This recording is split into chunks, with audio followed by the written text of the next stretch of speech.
Welcome to my channel Naren English classes.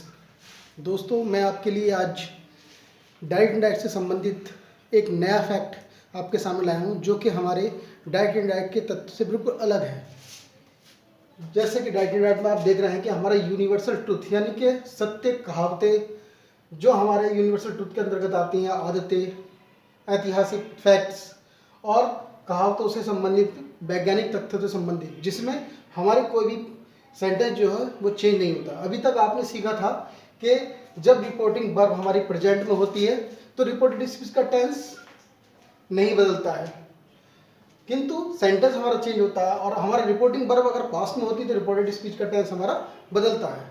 अब आप इसमें देखेंगे कि जब रिपोर्टेड स्पीच में कोई सत्य रहने वाली बात या किसी की आदत प्रकट होती है तो उसका टेंस नहीं बदलता है, उसमें हमारे टेंस में कोई भी किसी तरह का कोई परिवर्तन नहीं होता है।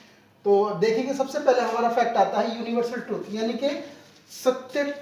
सत्य ये जो कोई बात सत्य फैक्ट होती है हमारी, जो यूनिवर्सल ट्रूथ के अंतर्गत आती है। जैसे कि Mohan said the earth is round, कि मोहन ने कहा कि द अर्थ इज राउंड, जो पृथ्वी है वो गोल है, यानी कि पृथ्वी का जो आकार है हमारा गोल है, उसमें कोई परिवर्तन नहीं कर सकता। शुरू में भी गोल थी, आज भी गोल है और भविष्य में भी हमेशा गोल रहेगी। ये हमारा यूनिवर्सल ट्रुथ के अंतर्गत आता है, जिसमें हम कोई भी परिवर्तन नहीं करते। जैसे कि आप देखते हैं कि लिखा है मोहन सेड, यानी कि हमारा मोहन क्या है, सब्जेक्ट है, सेड कहा। अब इन्वर्टेड कॉमा बिगिन को हटाएंगे, दोनों को, इनको हटा करके हमने यहाँ अपना कनेक्टेड दैट लगा देते हैं। और यहाँ हमारा जो फर्स्ट वर्ड जो होता है टी जो बना हुआ है इसमें, डी में हम छोटा बनाएंगे, इसको स्मॉल में ले लेंगे। द अर्थ इज राउंड, उसे एज इट इज ऐसी कैसी लिख देते हैं। उसमें हम कोई भी टेंस में, जैसे कि हमारे ऊपर अभी पिछली कक्षा में आपने देखा था कि हमारे टेंस में कोई टेंस जो होता था बदल जाता था। यदि हमारा ये इस यानी प्रेजेंट में है तो अगर हमारा ये सैड होता था तो हम उसे क्या करते थे, इसको हम वॉज में बदल देते थे। किंतु ये हमारा सेंटेंस की रिपोर्टेड स्पीच जो इसकी है यूनिवर्सल ट्रुथ के अंतर्गत है, इसलिए हम इसमें कोई परिवर्तन नहीं करेंगे। उसे हम एज इट इज ऐसे कैसे लिख देंगे, सिर्फ हम क्या करेंगे, इसके कैपिटल ये इन्वर्टेड कॉमा बिगिन हटा करके दैट लगा देंगे और द इसका टी छोटा बना करके बाकी सेंटेंस को एज इट इज लिख के इन्वर्टेड कॉमा क्लोज जो है उसे हटा देंगे और यहाँ अपना हमारा फुल स्टॉप आ जाएगा। इसको हम फुल स्टॉप से बंद कर देंगे। ये तो हमारा यूनिवर्सल ट्रुथ के अंतर्गत आता है। अगला सेंटेंस है हमारा आदत।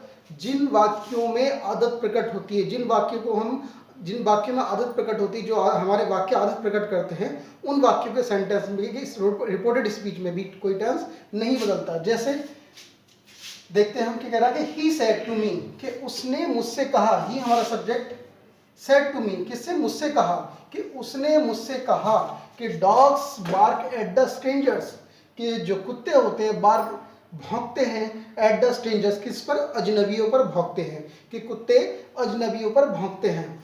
अब उनकी हैबिट में है ये, हमारा जो पेट एनिमल्स हैं बाहर ही हम पालते भी हैं, बाहर हमारे गली सड़कों पे भी रहते हैं, किंतु जो उनकी हैबिट में है, जो उनकी आदत है, वो उनमें हम कोई परिवर्तन नहीं कर सकते। वो क्या, हमारे घर में अगर कोई कुत्ता पल रहा है या कोई जानवर पल रहा तो क्या करेगा वो, अगर कोई बाहर का व्यक्ति, अजनबी व्यक्ति, कोई स्ट्रेंजर पर्सन कोई हमारे घर के अंदर आएगा तो वो क्या करेगा, उसे देखती भौंकना शुरू कर देगा और उस पर लपकेगा। ऐसी गली में या सड़कों पर आपने देखा होगा, कोई व्यक्ति अगर रात में कोई गुजरता उसके सामने से निकल के तो वो भौंकता, तो वो क्या, उसकी हैबिट में आया हुआ है, उसकी आदत में है। तो जो आदत में है उसको हम नहीं चेंज कर सकते, जो जिसकी आदत, जो हैबिचुअल फैक्ट है वो एज इट इज रहता है, इसलिए हम इसमें भी कोई चेंज नहीं करेंगे। कह रहा है कि ही सेड टू को हमने जैसे कि बताया था पहले भी, पिछले कक्षा में हमने बताया था आपको कि सेज टू को टेल से बदल देते हैं, सेड टू को टोल्ड में बदल देते हैं, और सेड आता तो हम सेड में रखते हैं।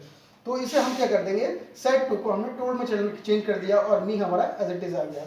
उसके बाद इन्वर्टेड कॉमा बिगिन हटा करके कनेक्टर लगा देंगे, दैट डी जो हमारा नाम है, डॉग्स डी स्मॉल में आ जाएगा, dogs bark at the strangers, बाकी ऊपर वाला जो सेंटेंस है उसको एज इट इज ऐसी कैसी लिख देंगे। इन्वर्टेड कॉमा क्लोज हटा देंगे इसके, और हम इसको फुल स्टॉप लगा देंगे। ये हमारा हुआ हैबिचुअल फैक्ट संबंधित सेंटेंस। उसके बाद तीसरा सेंटेंस हमारा आता है ऐतिहासिक सत्य प्रकट करने वाले, यानी कि हमारे हिस्ट्रिकल सेंटेंसेस, जो हमारे जो बीत गया, जो पास्ट में हमारे सेंटेंस बीत चुके हैं, जो काम हमारा हो चुका है, ये हमारी ऐतिहासिक कोई घटना है, तो ऐसे सेंटेंस में भी कोई परिवर्तन नहीं होता। जैसे कि कह रहा है कि आवर हिस्ट्री टीचर, हमारे इतिहास के अध्यापक ने सेड, मैंने कहा कि हमारे जो इतिहास के अध्यापक हैं उन्होंने कहा, क्या कहा कि इंडिया बिकम फ्री इन 1947, कि भारत जो है हुआ फ्री, मतलब स्वतंत्र, इन 1947, 1947 में फ्री हो गया। ये क्या हमारी हिस्ट्रिकल यानी पास्ट की बात है, यानी पास्ट में बीत चुकी है, तो उसमें हमारा जो हो चुका उसे बदला नहीं जा सकता और ना ही इसमें कोई परिवर्तन किया जा सकता। ये कहा ये हमारी घटना हो चुकी है, हमारा जो भारत है देश आज़ाद हो चुका है। कब हो चुका है? 1947 में। तो ये हमारे क्या है? ऐतिहासिक घटना है, यानी कि हिस्टोरिकल फैक्ट्स है। तो इसमें भी हमारा कोई परिवर्तन नहीं होगा। हम क्या करेंगे? सीधे अवर हिस्ट्री टीचर सेड ऐसी रख देंगे। इसका कोई रिपोर्टिंग ऑब्जेक्ट आया नहीं, रिपोर्टिंग फॉर्म में कोई ऑब्जेक्ट नहीं आया तो साइड को साइड में रखेंगे। फिर हमारे इन्वर्टेड कॉमा बिगिन, ये दोनों हटा करके हम कनेक्टर लगाएंगे, दैट लगा देंगे। उसके बाद इंडिया, इंडिया में आई हम इसलिए रखते हैं क्योंकि हमारा देश का नाम है। आई नाउन है इसलिए कैपिटल में रखा जाएगा इसको, ऐसी कैसी। बिकम ऐसे आएगा, वही सेंटेंस में आएगा, free in 1947 as it is आएगा, लास्ट में वही हमारा फुल स्टॉप आ जाएगा। इसमें भी हम टेंस में कोई, इसके टेंस में कोई परिवर्तन नहीं होगा। अब नेक्स्ट हमारा जो नया आता है उसमें है कहावतों में परिवर्तन, यानी प्रोवर्ब में कोई हमारे प्रोवर्ब संबंधित कोई सेंटेंस आता है तो हम उसमें कोई चेंज नहीं करते। जैसे कि हिंदी में लिखा हुआ है कि कहावतों, यानी कोई कहावत होती है, आपने बड़े बड़ों को देखा होगा, बुजुर्गों को, कि कोई भी बात अगर कहते हैं तो हो सकता है वो कहावतों के साथ कहते हैं। तो ऐसे इसमें कहा कि माय टीचर सेड, मेरे अध्यापक ने कहा कि honesty is the best policy. Honesty is the best policy. किसी ईमानदार व्यक्ति से अगर आप बात कर रहे हो तो ईमानदारी उसके साथ उसके चेहरे पर झलकती है। तो हमारे अध्यापक ने हमसे कहा कि honesty is the best policy, की ऑनेस्टी जो ईमानदारी हमारी एक क्या है? अच्छी नीति है, बेस्ट, सबसे अच्छी नीति है। तो इसमें क्या है? हमारा जो क्या प्रकट हो रहा है? कहावत, यही कहावत प्रकट हो रही है। तो ऐसे सेंटेंस में भी हम कोई चेंज नहीं करेंगे। माय टीचर सेड ऐसे लिख देंगे, कनेक्टर इनको हटा करके हमने कनेक्टर लगा दिया।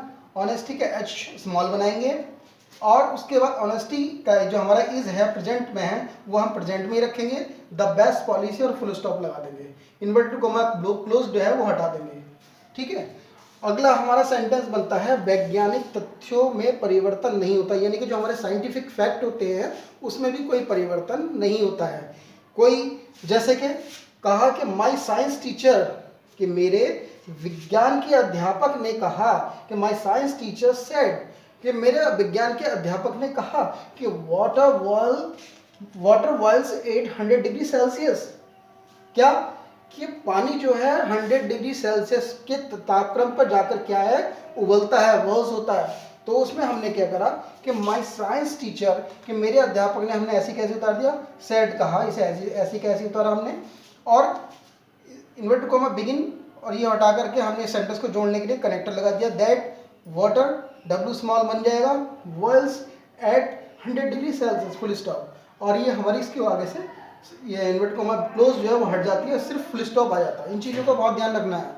अगर ये हम कॉमास जो है इसके लगा देंगे एज इट इज तो हमारा सेंटेंस गलत हो जाएगा। इसलिए हम इन्वर्टेड कॉमा बिगिन ये वाले हटा करके दैट लगा दिया है, और इन्वर्टेड कॉमा क्लोज जो फुल स्टॉप के बाहर लगा हुआ है वो इन्वर्टेड कॉमा क्लोज हटा देंगे और सिर्फ फुल स्टॉप का इस्तेमाल करेंगे। Just use only full stop.